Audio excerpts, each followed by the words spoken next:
안녕하세요. 부동산 빅데이터 연구소 이지은입니다.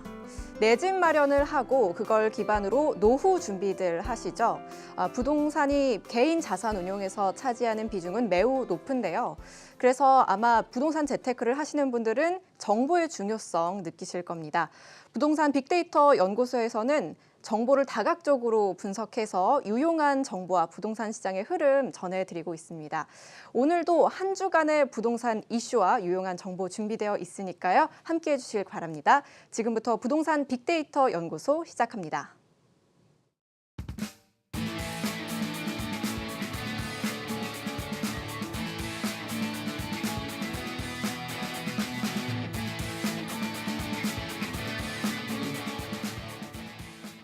네, 부동산 빅데이터 연구소 첫 코너는 빅데이터로 풀어보는 부동산 이슈입니다.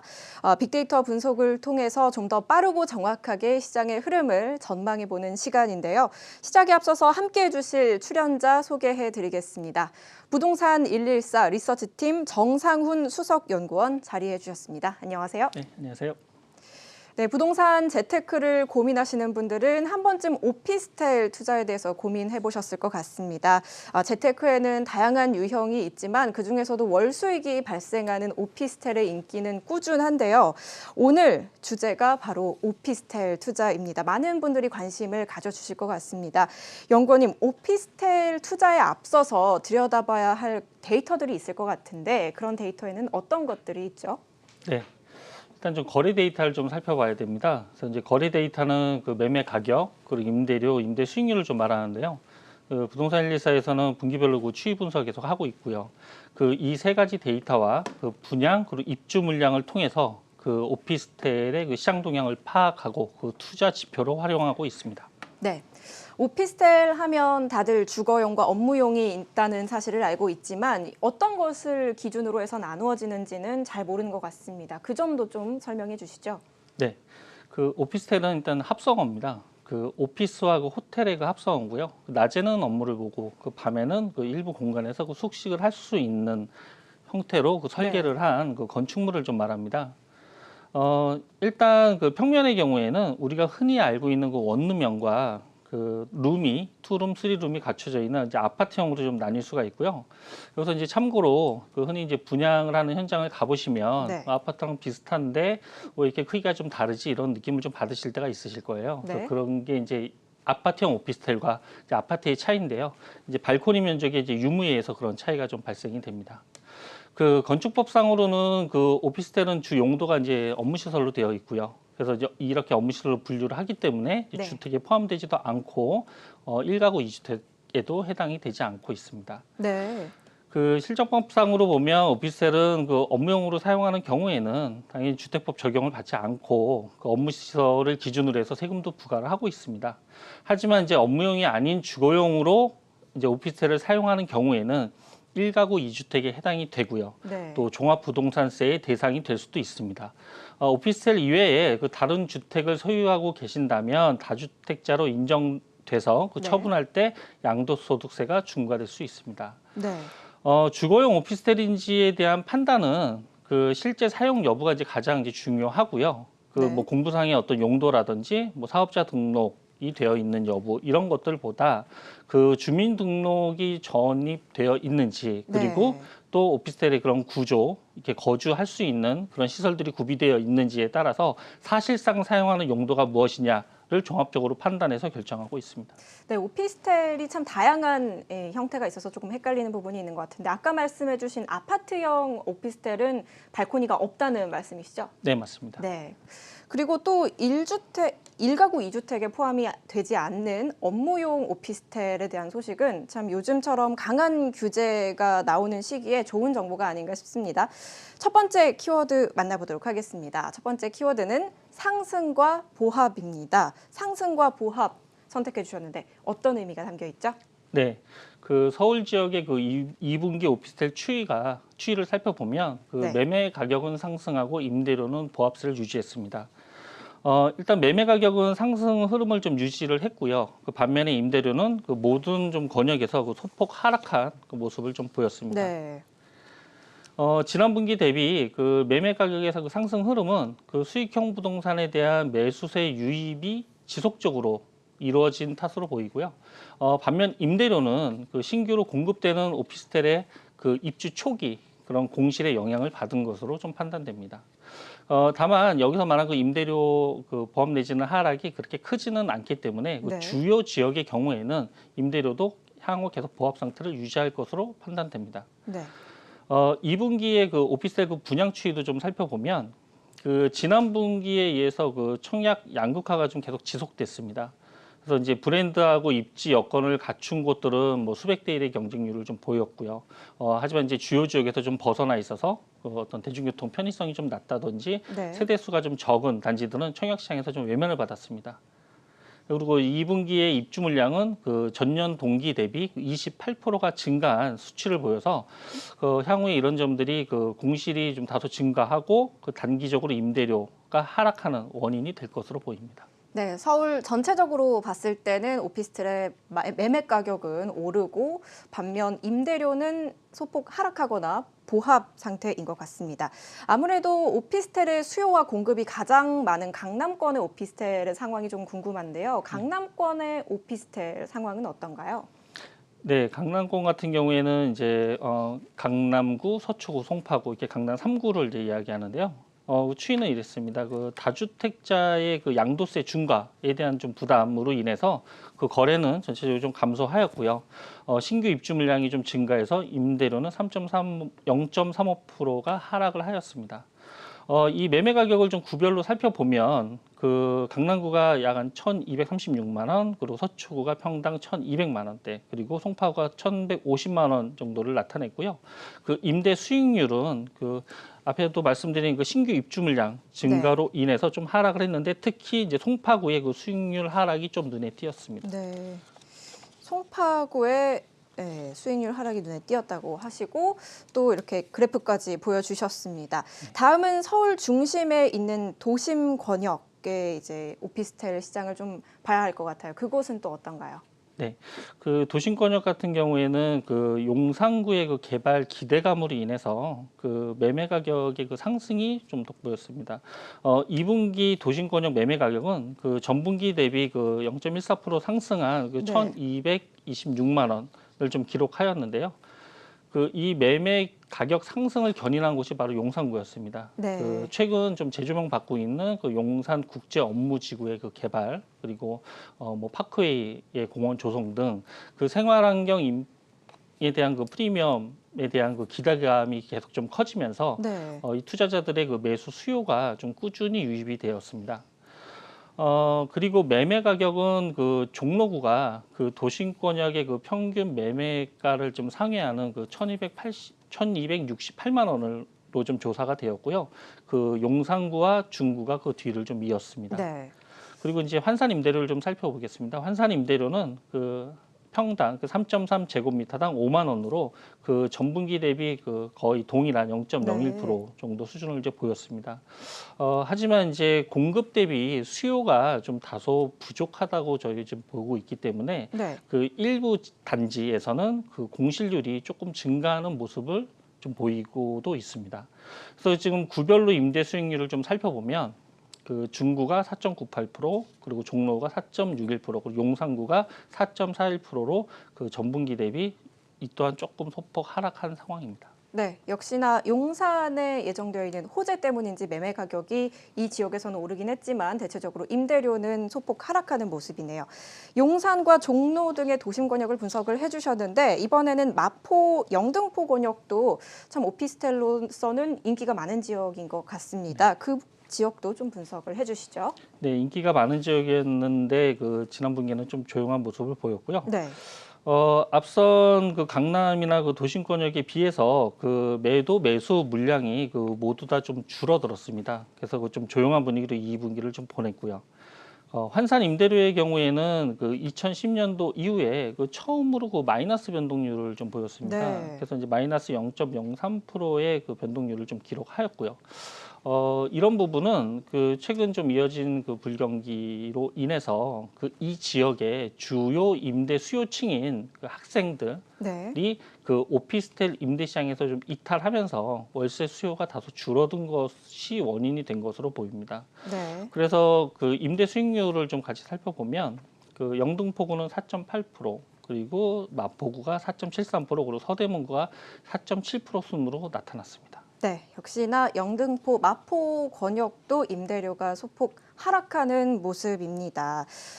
이렇게 서울 중심적의 오피스텔 인기 지역을 돌아보니까 조금 정리가 되는 것 같습니다. 이번에 만나볼 키워드 보겠습니다. 이번 키워드는 양극화입니다. 양극화, 어떤 의미로 꼽아주셨나요? 네, 지금 이제 분양과 관련된 키워드입니다. 그 지금 분양 시장에서 각광을 받는 그 지역과 네. 단지, 그리고 그렇지 못한 곳들이 좀 이렇게 양극화 현상을 좀 많이 보이고 있습니다. 네. 2018년도 2분기에 그 분양 물량은 그 전년 동기 2만 5천 실 대비해서 그 12%가 줄어든 2만 약 2천 실 정도가 공급이 되었습니다. 네. 이 공급 물량은 이제 경기도에 좀 많이 집중이 좀 되었는데요. 그 전체 물량 중 그 절반 가량인 그 11,000실이 경기도에 공급이 되었고요. 특히 이제 이 중에서도 이제 김포시, 그리고 화성시, 고양시, 하남시 순으로 좀 분양 물량이 많았습니다.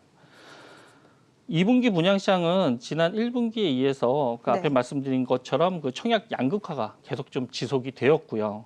그 군포시의 그 힐스테이트 금정역 이라는 그 단지가 200대 1이 넘는 그 최고 경쟁률을 좀 보인 반면에 그 인천 중구의 그 모 오피스텔 같은 경우는 이제 아주 극히 낮은 청약률을 좀 보이며 그 청약 양극화가 좀 계속 지속되는 모습을 보이고 있습니다. 네. 그래서 이런 내용들을 바탕으로 해서 3분기 오피스텔 분양 시장을 좀 추이를 예상을 네. 해보면 지금 현재 계속 지속되고 있는 그 부동산 규제책에 의한 그 전매 제한 강화, 그리고 2018년도 1분기부터 도입된 그 부동산 임대업에 대한 이자 상환 비율 등의 영향으로 그 좀 투자 심리가 좀 많이 위축이 되고 있는 상황이거든요. 그래서 네. 이런 것들이 시장에 반영돼서 그 신규 오피스텔 분양에도 영향을 미치는 상황이고요. 3분기에는 전체적인 분양 물량이 좀 감소될 것으로 좀 전망하고 있습니다. 네, 분양 물량이 감소하고 있기는 하지만 임대료가 조금씩 하락하는 모습을 보이면서 공급 과잉이 아닌가라는 생각도 드는데 공급 과잉이 아닌지 좀 궁금합니다. 간단하게 설명해 주시죠. 네, 맞습니다. 그 지금 현재 공급 과잉은 입주 물량에서 좀 나타나고 있고요. 그 2018년도 2분기 입주 물량이 그 전국에 그 15,000실이었는데 이 중에서 수도권이 그 전년 대비 그 28%가 좀 증가하면서 그 만실 이상이 입주를 했습니다. 네. 그래서 수도권의 특히 이 수도권의 입주 물량 중에서 그 인천의 입주 물량이 좀 대폭 증가한 상황이고요. 인천이요. 네, 그 전년 동기 대비해서는 그 2배가 넘는 입주 물량이 좀 공급이 됐습니다. 그래서 이런 입주 물량 증가로 인해서 그 이제 단기간에 좀 많은 물량이 공급되다 보니 그 공실 우려에 대한 목소리가 조금 커지고 있는 상황입니다. 네. 빅데이터로 풀어보는 부동산, 꼭 알아둬야 할 부동산 픽으로 코너 마무리하려고 합니다. 연구원님, 오늘 준비하신 부동산 픽 어떤 내용 준비하셨죠? 네. 그 이 수익형 부동산으로 오피스텔을 선택을 하실 때 그 분양을 통해서 그 신규 오피스텔에 그 투자하시는 경우가 많은데요. 네. 그 2018년도 1월부터 그 300실 이상의 오피스텔은 아파트와 동일하게 그 인터넷 청약이 의무화되었습니다. 그래서 청약자들의 그 청약 절차, 편의성도 좀 개선되고 청약 과정에서의 투명성도 좀 확보가 되었는데요. 하지만 그 300세대 미만인 경우에는 그 아직까지 그 현장 접수라든지 이런 인터넷 청약이 의무화되어 있지 않기 때문에 좀 최소한의 정보만 가지고 일명 그 깜깜이 분양을 하기도 합니다. 그래서 오피스텔을 투자하실 때는 그 세밀한 분양 정보 확인이 꼭 필요하겠습니다. 네, 300실 이하의 오피스텔은 특히 더 꼼꼼히 따져보고 결정하셔야겠습니다. 지금까지 서울 중심 지역의 오피스텔 시장의 추이를 살펴봤습니다. 함께해 주신 정상훈 수석연구원님 고생하셨습니다. 감사합니다.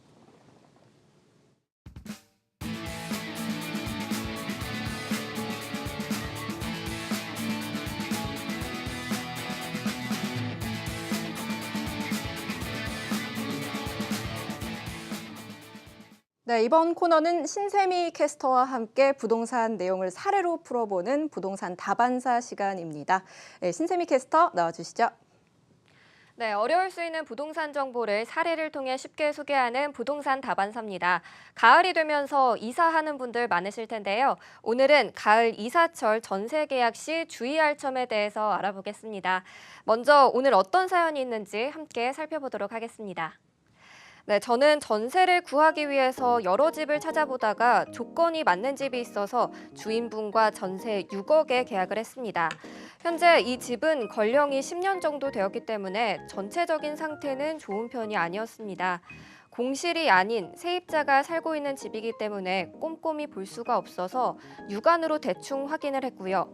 현 세입자분께 거주하는데 불편했던 것 또는 수리를 해야 하는 부분이 있는지 물어봤는데 작은 방 베란다 창틀 벽면에 곰팡이가 조금 비쳐 있다고 했어서 조금 찝찝했지만 그렇게 많이 곰팡이가 생기진 않을 것 같아서 생각하고 계약했습니다. 그런데 잔금일 짐을 모두 집어 꺼내고 잔금 지급 전에 다시 한번 집 상태를 보기 위해서 방문을 했습니다. 이 작은 방 곰팡이가 벽면 한 면 전체를 교체하지 않고서는 입주를 못할 만큼 상태가 좋지 않았습니다. 네, 잔금일 집주인과 의견 차이로 충돌이 생겨서 계약 해제까지 고민해야 하는 사태로 변진 경우입니다. 이번 사례는 원칙과 기본을 지키지 않아서 전세 계약을 아주 힘들게 한 사례로 보이는데요. 허병구 공인중개사님께 들어보겠습니다. 전세 계약 후 입주 때 세대 내 시설물 상태로 인해서 분쟁이 많이 일어나고 있는 상태인데요. 사전 예방법은 없을까요? 일반적으로 전세 계약 시 집 상태는 공실과 공실이 아닌 상태이죠. 공실 상태는 눈으로 직접 확인할 수 있기 때문에 문제가 되지 않습니다만은 짐이 들어있는 상태, 즉 공실이 아닌 상태가 문제인데요. 이럴 때 임대차 계약서상 특약상에 이렇게 명시해야 합니다. 세대 내 시설물 상태 확인을 2회로 하되 1회차는 계약 시, 2회차는 잔금 시로 구분하고 잔금일 짐을 다 끄집어냈을 때 하자 발견 시 임대인은 임차인이 임차 목적물을 사용 수익하는 데 지장이 없도록 즉시 처리하는 걸로 해두면 잔금일 불필요한 분쟁은 없을 것입니다. 네, 전세 계약 시에 공실이 아닌 이 사례처럼 이 상태에 있을 경우는 시설물 확인과 또 하자 보수를 즉시 처리해준다는 내용을 계약서에 명시하는 게 중요하다고 하셨습니다. 그렇다면 주택 임대차 보호를 받을 수 없는 주택들도 있을 것 같습니다. 어떤 주택들이 있을까요?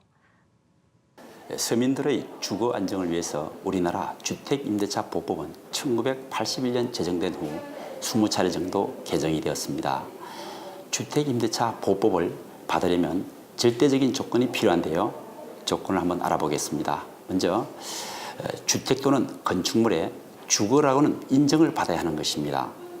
두 번째, 전입신고가 되어야 하고요. 세 번째는 확정일자를 받아야 합니다. 덧붙여 설명을 드려보면 주거를 인정받는다는 것은 실제로 그곳에 거주하면서 전기 사용료라든지 가스 사용료라든지 실제 관리비가 발생이 돼야 된다는 것이죠. 두 번째는 전입신고인데요. 요즘은 동사무소에서 전입신고가 까다로워져 있습니다. 위장 전입 때문에 그러는데요.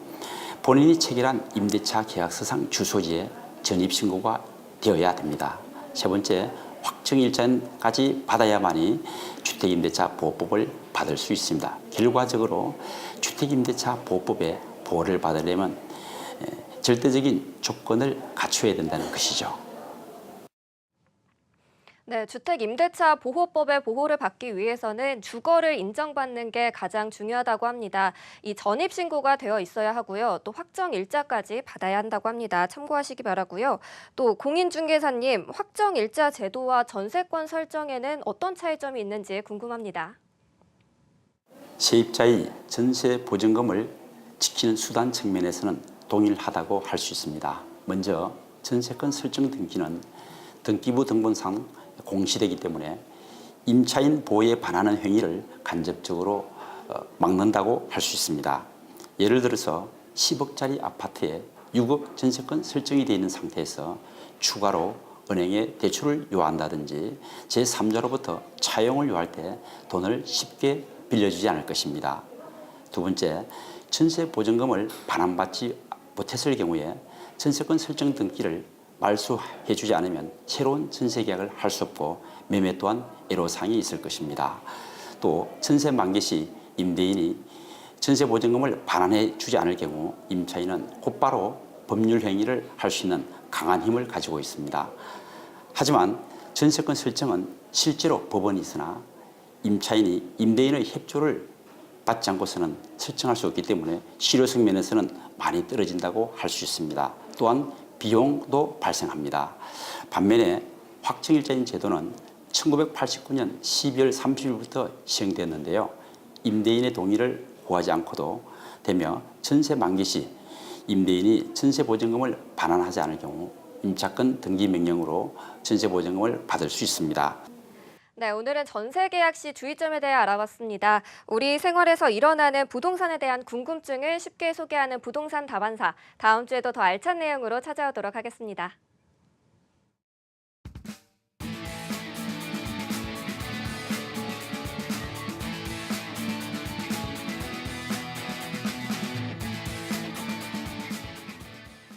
네, 부동산 시장에서 놓쳐서는 안 될 포인트를 짚어드리는 시간, 부동산 체크 포인트입니다. 요즘 집값이 계속 오르고 있습니다. 이 오르는 집값을 잡기 위해서 지난 21일 정부는 수도권 주택 공급 확대 방안을 내놨는데요. 오늘은 수도권 주택 공급 확대 방안에 대해서 얘기 나눠보도록 하겠습니다. 부동산부 홍원표 기자 나왔습니다. 안녕하세요. 안녕하세요. 네, 이번 주택 공급 확대 방안에 대해서 간단하게 설명해 주시죠. 네, 정부가 서울과 수도권에 약 30만 구의 새로운 주택을 공급하겠다고 밝혔습니다. 먼저 1차로 서울 11곳에 약 10,000가구, 경기도 5곳에 17,000가구, 그리고 인천 1곳에 8,000가구를 발표를 했습니다. 나머지 26만 가구에 대해서는 1기 신도시인 일산과 서울 사이, 또 분당과 서울 사이에 대규모 택지지구 4개에서 5개를 만들어서 20만 가구를 새로 공급하기로 했고요. 또 중소규모 택지지구로 6만 5천 가구를 새로 짓기로 했습니다. 이번에 공급할 때는 실수요자 위주로 공급을 하기 위해서 전매 제한을 최대 8년까지 강화를 하고 또 거주 의무 기간도 5년으로 할 계획입니다. 네, 총 30만 가구 중에서 3만여 가구를 서울, 경기, 인천 등지에 짓겠다라고 발표를 했습니다. 서울과 수도권에 공급하기로 한 이 동네가 구체적으로 어디인지, 지역이 어느 곳인지 좀 설명해 주시죠. 네, 서울에 확정된 곳은 2곳이 있는데요. 지금은 송파구 가락동에 위치한 옛 성동구치소 부지고요. 또 개포동 재건마을에 340가구 정도를 짓겠다고 밝혔습니다. 네. 그리고 서울시와 세부 협의 중인 곳이 9곳이 있는데 이곳에 8천여 가구를 SH공사가 공급을 하고요. 경기도는 LH가 공급을 하는데 광명시 하안동에 약 5천 가구, 또 의왕시 청계지구에 2,500가구, 성남시 신촌동에 1,100가구, 또 시흥시와 의정부 녹양동에도 3, 4천 가구 등을 공급을 합니다. 또 인천에는 검암 역세권 부지에 8천여 가구를 짓기로 했고요. 네. 정부는 내년 상반기에 지구 지정을 완료해서 2021년부터 공급될 수 있도록 한다는 방침입니다. 네. 이미 확정된 택지 지구를 살펴봤는데 정부에서는 4-5개의 대규모 택지 지구도 예고돼 있다고 발표를 했습니다. 이곳이 3기 신도시라고 불리는 곳인데 일산과 분당, 서울의 사이라고 하는데 어떤 지역이 될까요? 네, 아직 3기 신도시는 발표를 하지 않았는데요. 아무래도 지자체와 협의를 해야 하는 부분도 있고 또 미리 발표를 하게 되면 투기를 조장할 수 있기 때문입니다. 대략 예측을 해보자면 서울과 분당 사이에는 하남 가밀지구와 과천 정도가 있고요. 또 일산 주변으로는 대곡역 주변과 덕양구 화전동 일대도 서울에 가까운 지역으로 꼽힙니다. 정부가 3기 신도시 공급 계획을 발표를 하자 2기 신도시인 파주 운정이나 김포 한강 신도시 등 이쪽 지역 주민들이 좀 반발을 하고 있는데요.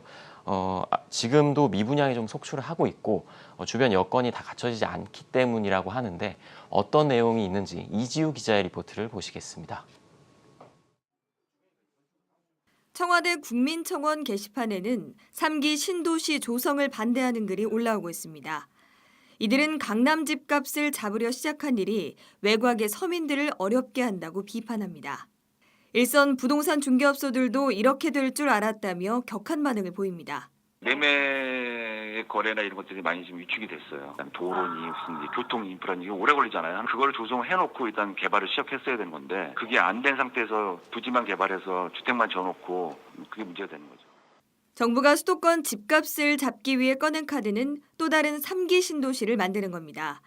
문제는 수도권에 조성된 2기 신도시 10곳, 60만여 가구 중 20만이 넘는 가구가 미분양으로 남아있다는 사실입니다. 실제로 파주 운정 신도시의 상당수 아파트는 현재 시세가 분양가의 80에서 90%대로 떨어졌습니다. 김포 한강 신도시 일부 단지들도 분양가보다 1억 원 가까이 하락한 상황입니다. 서울과 가까운 3기 신도시가 생기면 이들 수요는 더 빠져나갈 가능성이 큽니다. 3기 신도시 후보지로 거론되는 과천 광명은 서울 근교인데다 상대적으로 우수한 교통망을 갖췄기 때문입니다. 전문가들은 3기 신도시가 들어서면 입지가 떨어지는 이전 신도시들의 주택시장 침체가 우려된다고 지적합니다. 그 미분양이 좀 더 많이 적체가 될 수 있고 또한 앞으로 남아있는 물량들도 공급의 일정들을 잡지 못하고 미뤄진다거나 이런 부분들이 있을 수 있기 때문에 조금은 악재가 될 수 있죠. 교통이라든가 학교라든가 이런 그 수요자들이 필요한 기반 시설이 좀 더 확충이 되지 않는 이상은 이런 좀 어려움들은 좀 더 계속 갈 수밖에 없다. 2기 신도시 사업은 현재 진행형으로 당장 이번 달부터 인천 검단 신도시에 7만 가구가 분양합니다. 정부는 분양 비상이 걸린 기존 신도시를 방치한 채 또 새로운 신도시 사업을 벌인다는 비판을 피하기 어렵게 됐습니다. 한국경제TV 이지우입니다. 네, 2기 신도시 주민들은 교육, 생활, 문화시설이 제대로 갖춰지지 않았기 때문에 좀 반발을 하는 게 있고요. 또 교통망이 확충이 안 됐기 때문에 더 좋은 입지에 3기 신도시를 건설하면 집값이 떨어질 것이라고 우려하고 있습니다. 네, 수도권 공급 대책의 현황과 과제에 대해서 부동산부 홍원표 기자와 얘기 나눠봤습니다. 수고 많으셨습니다. 네, 부동산 빅데이터 연구소 마칠 시간입니다. 저희는 더욱 알차고 차별화된 부동산 정보로 다음 주 금요일 5시에 다시 찾아뵙겠습니다. 시청해주신 여러분 고맙습니다.